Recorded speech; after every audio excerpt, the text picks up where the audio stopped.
Halloween, uma noite que deveria ser de diversão, fantasias e doces, mas para algumas pessoas essa data se tornou um pesadelo real. As histórias que você vai ouvir hoje foram enviadas por pessoas reais que viveram experiências aterrorizantes durante a noite de 31 de outubro. Nomes e alguns detalhes foram alterados para proteger a identidade dos envolvidos. Prepare-se! Essas são 3 histórias perturbadoras de Halloween. História 1. A fantasia errada. A primeira história vem de um homem chamado Lucas, de Curitiba. Na época, em 2017, ele tinha 19 anos e estava no 2º ano da faculdade. Como muitos jovens, Lucas e seus amigos decidiram comemorar o Halloween em uma grande festa, a fantasia organizada por estudantes. O tema era livre, mas a regra era clara: sem fantasia, não entra. Lucas, de última hora, improvisou uma fantasia de espantalho. Usou uma camisa xadrez velha, um chapéu de palha e um pouco de maquiagem para escurecer os olhos e costurar a boca. Simples, mas eficaz. Ele encontrou seus amigos e eles seguiram para a festa que acontecia em uma chácara afastada da cidade. A música estava alta, as pessoas dançavam e bebiam, e a atmosfera era de pura euforia. Havia dezenas, talvez centenas de pessoas, todas fantasiadas. Vampiros, bruxas, personagens de filmes de terror. No meio da multidão, Lucas notou uma pessoa que chamava a atenção. Era alguém também fantasiado de espantalho, mas a sua fantasia era muito mais elaborada. A roupa era suja, gasta e parecia ter sido feita de serapilheira de verdade. Um chapéu de abas largas cobria a maior parte do rosto, e o que era visível parecia ser uma máscara grotesca, com costuras grosseiras e uma expressão permanentemente vazia. O mais estranho era o seu comportamento. Enquanto todos dançavam e interagiam, esse espantalho ficava parado, apenas observando. Ele se movia lentamente pela festa, nunca falando, nunca tirando os olhos das pessoas ao redor. Lucas comentou com um amigo, que riu e disse que era apenas alguém levando a fantasia a sério demais. E por um tempo, Lucas esqueceu o assunto. Ele dançou, conversou, se divertiu, mas de vez em quando sentia um arrepio na nuca. E quando olhava ao redor, lá estava o espantalho, em algum canto sempre observando. Seus olhos, ou os buracos na máscara onde deveriam estar os olhos, pareciam segui-lo. A festa começou a esvaziar por volta das 3 da manhã.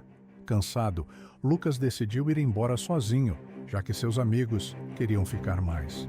O caminho da chácara até o estacionamento era uma estrada de terra escura, ladeada por um milharal alto e denso.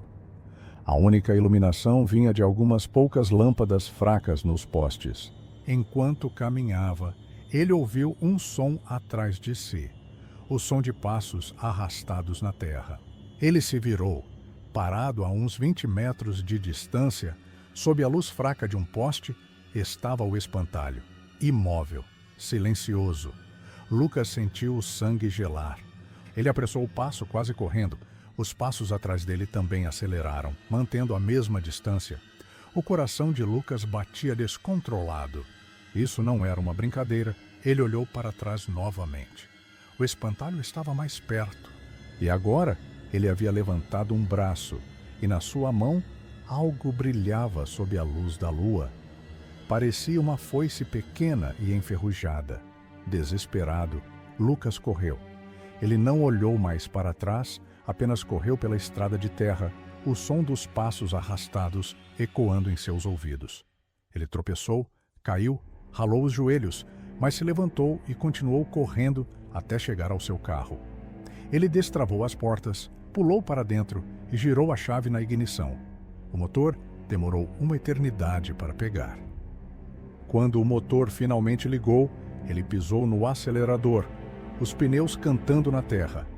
Pelo retrovisor, ele viu a figura do espantalho parada no meio da estrada, com a pequena foice ainda na mão, observando o carro se afastar. Lucas nunca mais voltou a uma festa de Halloween. E até hoje, quando vê um espantalho em um campo, ele sente o mesmo terror daquela noite. Ele nunca soube quem era aquela pessoa, ou o que ela queria. E talvez seja melhor assim. História 2. A Casa Abandonada.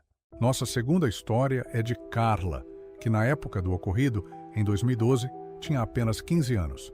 Ela e seu grupo de amigos moravam em uma pequena cidade do interior de Minas Gerais, um lugar onde todo mundo se conhecia e onde lendas urbanas eram passadas de geração em geração. A mais famosa delas era sobre a Casa do Velho Barroso. A casa ficava no final de uma rua sem saída, no limite da cidade. Era uma construção antiga, de madeira, com janelas quebradas e um jardim tomado pelo mato. Diziam que o Velho Barroso, seu último morador, havia enlouquecido e desaparecido décadas atrás, deixando tudo para trás. No Halloween, a casa se tornava o centro de um desafio de coragem para os adolescentes da cidade. Entrar na casa à meia-noite e pegar um objeto qualquer como prova.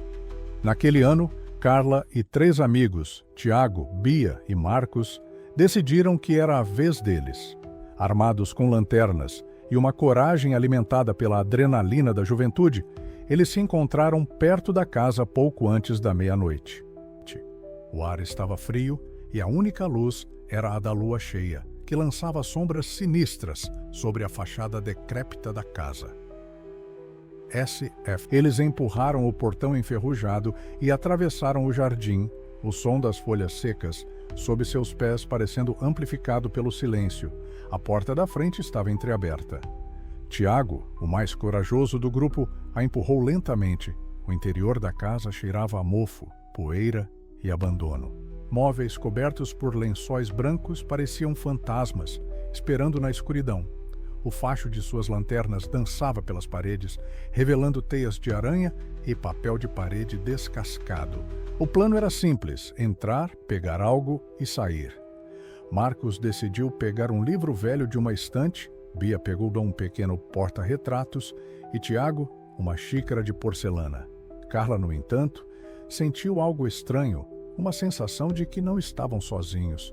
Ela ouviu um barulho vindo do andar de cima, um assobio baixo e melancólico. "Vocês ouviram isso?" ela sussurrou. Tiago balançou a cabeça. "É só o vento, Carla. Vamos sair daqui."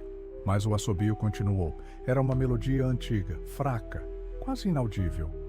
Curiosa e assustada, Carla apontou sua lanterna para a escada que levava ao segundo andar.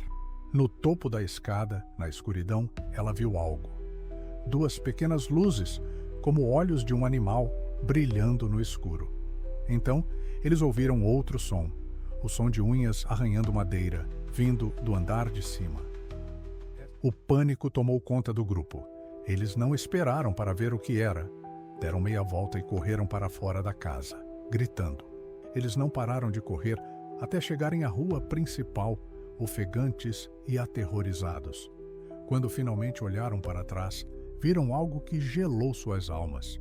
Em uma das janelas do segundo andar, uma silhueta escura estava parada, observando-os.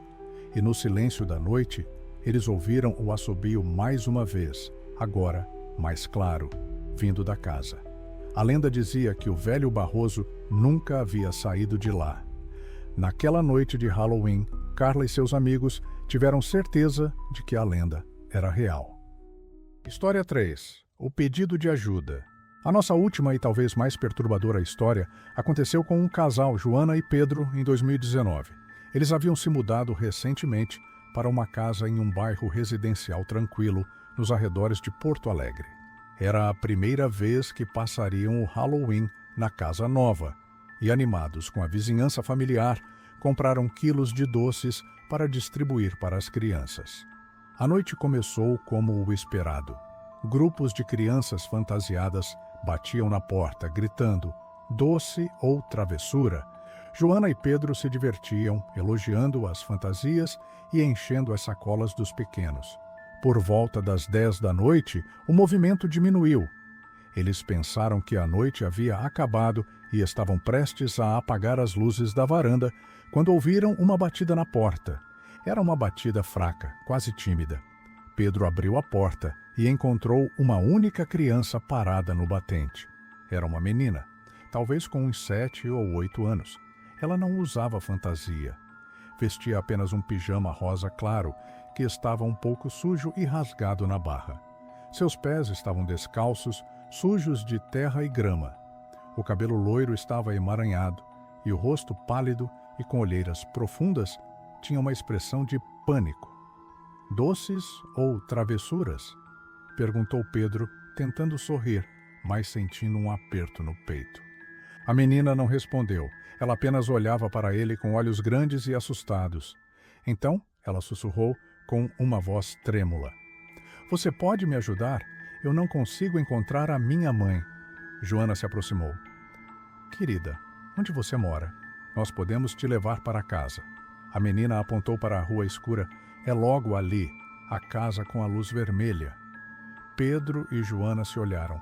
Não havia nenhuma casa com luz vermelha na rua. Mas a menina parecia tão desesperada que eles não podiam simplesmente fechar a porta. Pedro pegou um casaco e calçou os sapatos da menina, que estavam jogados na grama. Joana a envolveu em um cobertor. Eles saíram com ela, um de cada lado, tentando fazê-la dizer o nome dos pais ou o endereço exato. A menina apenas repetia: "A casa com a luz vermelha." Eles caminharam por todo o quarteirão, mas não havia nenhuma casa com uma luz vermelha na janela ou na varanda. Preocupados, decidiram que o melhor a fazer era chamar a polícia. Enquanto Pedro pegava o celular, Joana se ajoelhou na frente da menina. "Qual o seu nome, anjo?" ela perguntou gentilmente. A menina olhou para Joana e, pela primeira vez, um pequeno sorriso apareceu em seus lábios. "Obrigada por tentar," ela disse, e então algo inexplicável aconteceu. A menina começou a ficar transparente. Sua forma tremulou, como uma imagem de televisão com má recepção, e em segundos ela desapareceu completamente. Joana e Pedro ficaram paralisados, olhando para o local vazio onde a menina estava.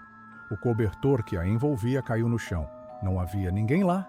Chocados, eles voltaram para casa e ligaram para a polícia, tentando explicar a história inacreditável. No dia seguinte, um detetive mais velho visitou o casal.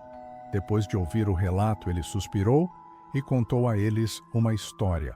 10 anos antes, naquela mesma vizinhança, uma menina de 8 anos chamada Lillian desapareceu na noite de Halloween.